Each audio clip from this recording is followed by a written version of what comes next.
Ano sa palagay mo ang mas dapat pagtuunan ng pansin ng pamahalaan at paaralan sa kasalukuyan?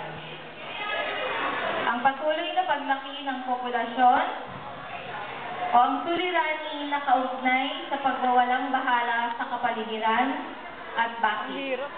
Sa aking palagay, itong dalawa ay magkaugnay lamang.